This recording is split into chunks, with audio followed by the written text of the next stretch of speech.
In the previous video, I gave a little introduction to what linear equations are, and we looked at them in both an algebraic and a geometric point of view. In this video, I want to teach you about a special form that you can write linear equations in. So the idea with slope-intercept form is that if you just know two things about a line, you know everything about that line. All we really need to know is what its slope is and what its y-intercept is. Maybe I'll start with the y-intercept. So maybe you recall that the y-axis is this vertical axis that goes up and down in the middle of our graph. The y-intercept is just the point at which your line crosses that axis. So for this line right here, it looks like we cross at 10, so the y-intercept would be 10.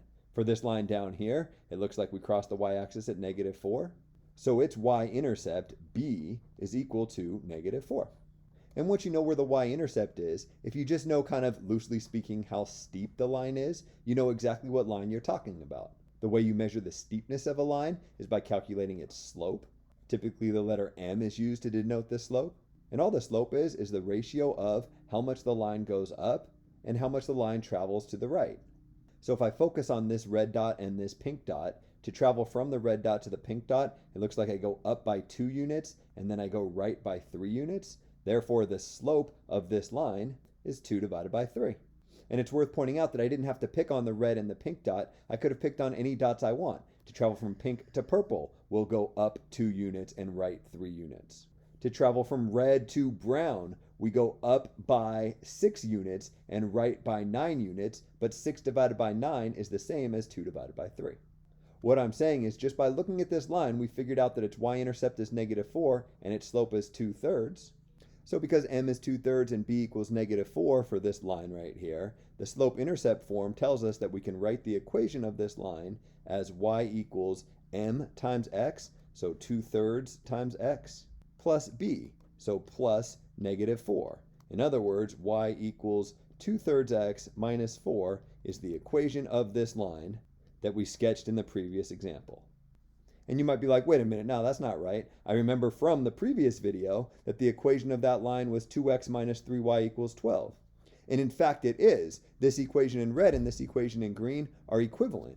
The way you can prove that to yourself is we could take this equation and solve it for y, get the y all by itself. So I don't know, maybe we'd add 3y over to the right side of the equation to get 2x equals 12 plus 3y, and then subtract 12 from both sides of the equation. So we get 2x minus 12 equals 3y. And now if we divide both sides of the equation by 3, we get y is equal to 2/3 x minus 12 divided by 3, or 4. The same thing that we had written over here in red. And you're like, all right, whatever, two different forms of the same equation. Why is that interesting? Well, think about the importance of coming up with this line that we talked about in the previous video. If we have the line, we have a way to represent the infinitely many solutions to the equation.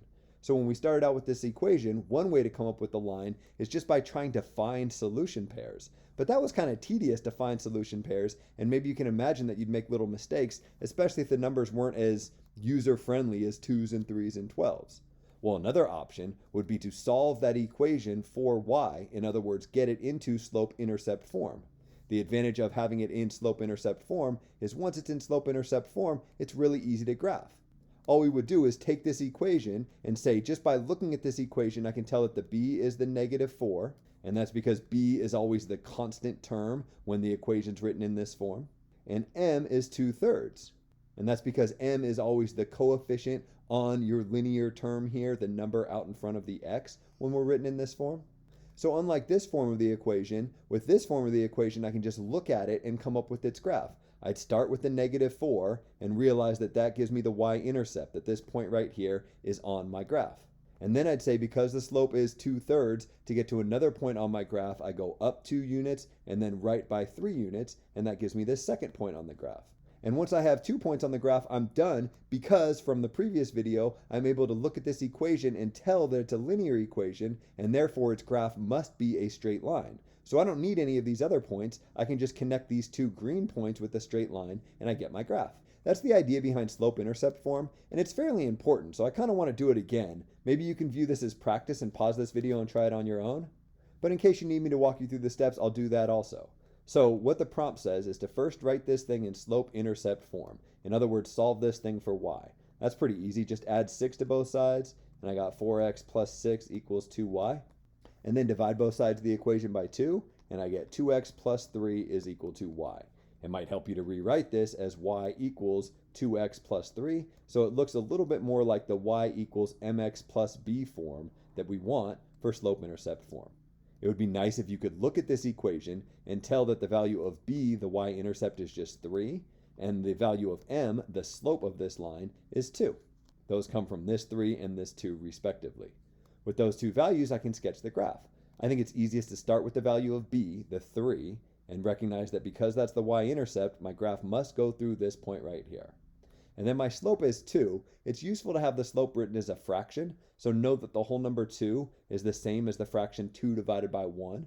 And so if you rewrite this whole number as a fraction, then you can kind of think about, to get another point on this line, what I'm going to have to do is go up 2 units and right 1 unit. So from here, up 2 units, right 1 unit, gives me this point right here. Now that I have 2 points, it's easy enough to connect them with a straight line. And now I have the graph of this equation, in other words, a visual representation of the infinitely many solution pairs to this linear equation. So in this example, we went from the equation of the graph to a visual representation of that graph. And so you might wonder, is it possible to go in the other direction? Can you go from the graph itself back to its equation? And you're like, yeah, of course I can. In fact, we've already done that, right? That's exactly what we did in an example to start this video. But I mean, I guess if for some reason you wanted to do it one more time, you could. All right, so why don't I? Just looking at this graph, maybe we can recognize that its y-intercept is at 2, so b is equal to 2. And then if we find another point on the graph, it looks like this graph goes through the point 2, 1. So to get from this point to this point, we go up by -1 units, or down 1 unit, and over 2 units. So its slope would be -1 divided by 2, or -1/2. Therefore, the equation of this line is just y equals -1/2 x plus 2. That seemed pretty easy. Can these get any harder? Well, kind of. Look at this example. We again have the graph of a line, and I guess implied is that we're again trying to figure out the equation of this graph. But the problem here is it's hard to tell what the y-intercept is. It appears to be some value in between 2 and 3, but I can't tell exactly what it is. We can figure out the slope because we have these 2 points labeled, and to get from one to the other, it looks like we travel up 2 units and right 6 units. So the slope would be 2/6, or if we want to reduce that fraction, 1/3. Oh yeah, that makes sense. From here, if I go up 1 unit and over 3 units, I get to another point on the line. But what is b equal to? I can't tell what the y-intercept is. Again, it's some number between 2 and 3, but it's not obvious what it is. Is there a way to come up with the equation of the graph when you have 2 points on the graph, but you can't tell what the y-intercept is? And the short answer is yes. There's at least 3 different ways you could do it. One way is maybe you could be kind of clever and be like, well, let's see. I go up 1 unit every time I go right 3 units. And to get to the y-intercept from this point, I need to go right 1 unit. So I guess I would have to go up by, what, 1/3 of a unit if I scale things appropriately? I guess the y-intercept must be 2 1/3. In other words, 7/3. And maybe you're like, whoa, you lost me there. I didn't understand scaling. How'd you get that 7/3? I'm not confident I could do that on my own. Well, I have good news. There's a much easier way. Because we know the slope is 1/3, instead of writing the slope-intercept form of the line as y equals mx plus b, we can write it as y equals 1/3 x plus b. If I could figure out what b is, I'd be done. And you might be like, b is 7/3, right? Well, yeah, but it was kind of hard to figure out it was 7/3. I want to give you a way to figure out b if you're unable to kind of scale things appropriately and figure out that it's 7/3. How can we figure out what b is equal to if we don't already know it's 7/3? Well, if we go back to the last video, the introduction video, and you kind of think about the connection between the equation of the line and its graph. The whole idea with the equation of the line is that any solution to this equation will be a point on that line. So if I take any point that I want on that line, it must be a solution to that equation. So what I'm saying is if I arbitrarily pick either of these 2 points, it doesn't matter which one I pick. Maybe I'll pick this point over here, 2, 3. What this is saying is that when x is equal to 2 and y is equal to 3, the left side of the equation is the same as the right side of the equation. So even though I don't know what b is equal to at this point, I do know that 3 is equal to 1/3 times 2 plus whatever b happens to be. Because again, this point, 2, 3, has to satisfy this equation. The good news is this is an equation with only one unknown, the letter b, so I can just solve for b. On the left side, I got a 3, and on the right side, I have to figure out what 1/3 times 2 is. If you're not super comfortable multiplying together fractions and whole numbers, you can think about this 2 as 2 over 1. I guess I can write that as a separate step in case it helps anybody. And then as long as you remember that the way you multiply fractions is by multiplying straight across, 1 times 2 gives me 2, and 3 times 1 gives me 3. So I get that 3 is equal to 2/3 plus b. Oh, right, 2 times a third has to be 2/3. That makes sense. Now to solve for b, all I got to do is subtract 2/3 from both sides of the equation. So b is equal to whatever 3 minus 2/3 is equal to. Again, we got arithmetic with whole numbers and fractions, so that might present a little bit of difficulty, but I think the easiest way to do that is to change this whole number into a fraction, so it's 3 over 1 minus 2/3. And then remember that the way that you subtract fractions is by getting a common denominator. So we'll multiply the top and the bottom of this fraction by 3 to change it into 9/3. So we have that b is equal to whatever 9/3 minus 2/3 is equal to. If I have 9/3, I'm getting rid of 2 of those thirds. I'm left with 7/3. Oh, right, the same answer that I came up with up here. Wait, I got lost. What did we just do here? Remember, the idea was we were given this graph, and we wanted to figure out the equation of this graph.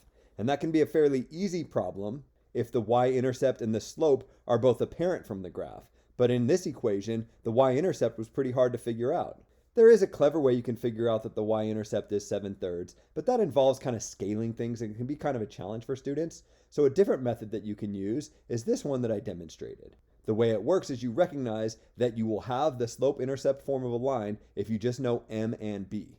From the 2 points that are pictured, we can figure out m, and then once we know m, we can take either of the 2 points and plug those into the equation to solve for b. So, to answer the question, that I guess isn't stated explicitly, but maybe it's implied, of what is the equation of this line, we'd say that y is equal to m, which we can figure out as 1/3, times x plus b, which we figured out was 7/3.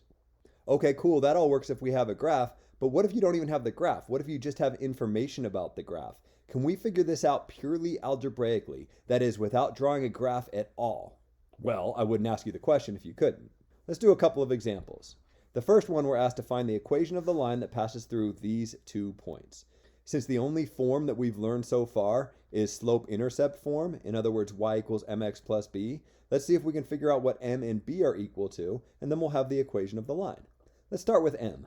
Recall that m is just the slope of the line. We could figure out the slope up here by counting how many units up the line travels and dividing it by how many units to the right the line travels. You can do that same calculation algebraically if you recognize that the difference in the 2 y coordinates just tells you how far the line is traveling up, and the difference in the 2 x coordinates tells you how far the line is traveling left and right.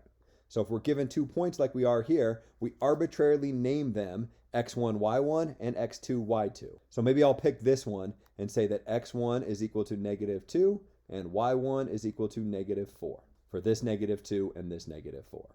And therefore, this point will be x2 and y2, so x2 will be equal to 3 and y2 will be equal to -10. And again, if I had switched these up, it's totally fine. I can call this x2 and y2 and this x1 and y1. I just have to be consistent. I can't call this x1 and this y2.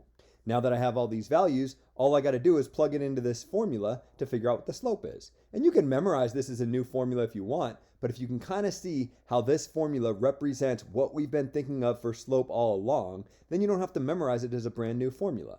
So let's see, y2 it looks like is equal to -10. And then y1 is equal to -4. So I want -10 minus -4. And then I want to divide that by x2, which is equal to 3, minus x1, which is -2.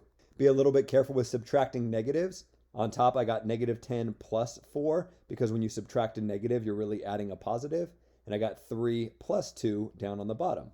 -10 plus 4, that sounds like -6. And 3 plus 2, that's 5. So the slope of the line that passes through these 2 points is -6/5. That's not the answer to the question, though, because the question wants the equation of the line that passes through these 2 points. To figure out the equation of the line, I need to know both m and b. However, now that I know m, it's pretty easy to figure out b. Instead of writing y equals mx plus b, I'll write y equals -6/5 x plus b. And then I can just plug in either of these 2 points, it doesn't matter which one, and solve for b. So pick whichever one you want. I don't know, this one's written over here. Maybe I'll pick this one. Let's change my y's into negative 10s and my x's into 3s. And now I have an equation that only has one unknown, the letter b. I can solve for that b. I got negative 10 equals, thinking about this as 3 over 1, negative 18 fifths plus b. So b is equal to negative 10 plus 18 fifths. If I think about this, negative 10 is negative 10 over 1. I can then think about it as negative 50 over 5. So negative 50 over 5 plus 18 over 5 gives me negative 32 divided by 5. Now that I have m and b, I have the answer to the question.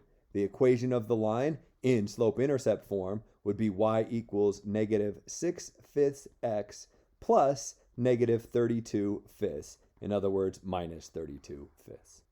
Here's one more example that I'll end the video with. Maybe you can work this one out on your own.